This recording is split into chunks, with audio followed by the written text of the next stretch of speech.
નમસ્કાર દર્શક મિત્રો, આપ જોઈ રહ્યા છો લોક સામના ન્યૂઝ। આજે આપણી સમક્ષ ઉપસ્થિત છે જિલ્લા ભાજપના પ્રમુખ એવા અતુલભાઈ કાનાણી। તો ચાલો જાણીએ તેમની પાસેથી કે ચૂંટણીનો પ્રસાર કેવો રહ્યો અને કેવો પ્રતિસાદ મળ્યો। લોક સામનામાં આપનું ખૂબ સ્વાગત છે સર। સર, તમે જિલ્લા ભાજપના પ્રમુખ છો, તો જિલ્લામાં ચૂંટણીનો પ્રસાર કેવો રહ્યો?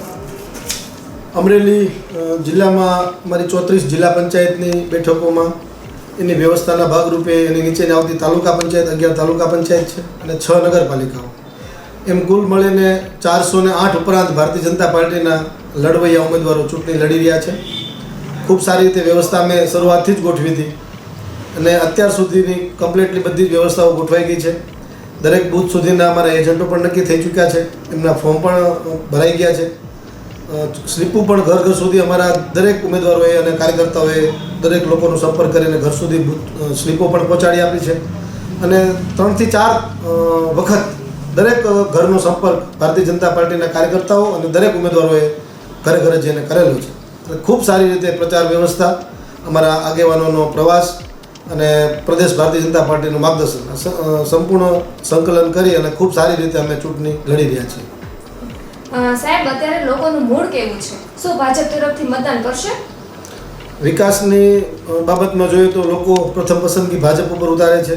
આપ જોઈ રહ્યા છો, કાલે જ જે રીતે દિલ્હીમાં આપના 7 સાંસદો ભારતીય જનતા પાર્ટીમાં વિશ્વાસ વ્યક્ત કરીને જોડાણા છે, ત્યારે આપણે દેશના લોકો ખૂબ જ જાગૃત છે અને ખૂબ જ વિચારીને મતદાન કરે છે। ત્યારે મને પૂરેપૂરી આશા અને અપેક્ષા છે કે ગુજરાતના લોકો ફરી વખત ભારતીય જનતા પાર્ટીના શાસનને સ્વીકારશે।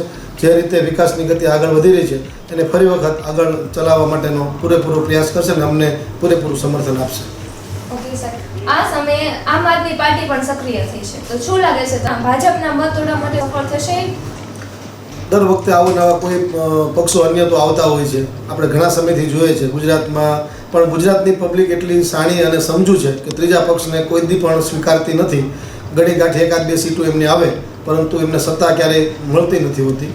ખૂબ મોટા ધુરંધરોએ પણ આ પ્રયાસ કરેલા હતા ગુજરાતમાં ત્રીજા પક્ષને લાવવા માટે, પરંતુ એમ કોઈ પણ આગેવાનીમાં સફળતા નથી મળી।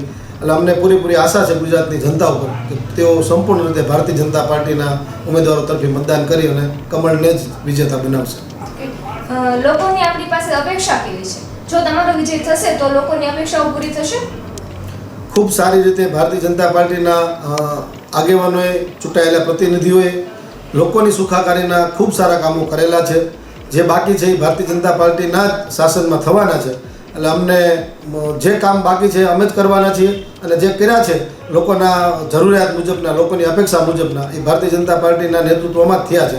એટલે અમને પૂરેપૂરી અપેક્ષા છે કે ભાજપને ફરી વખત જનતા સ્વીકારશે। સાહેબ, આપનો કિંમતી સમય આપવા બદલ ખૂબ ખૂબ આભાર આપનો।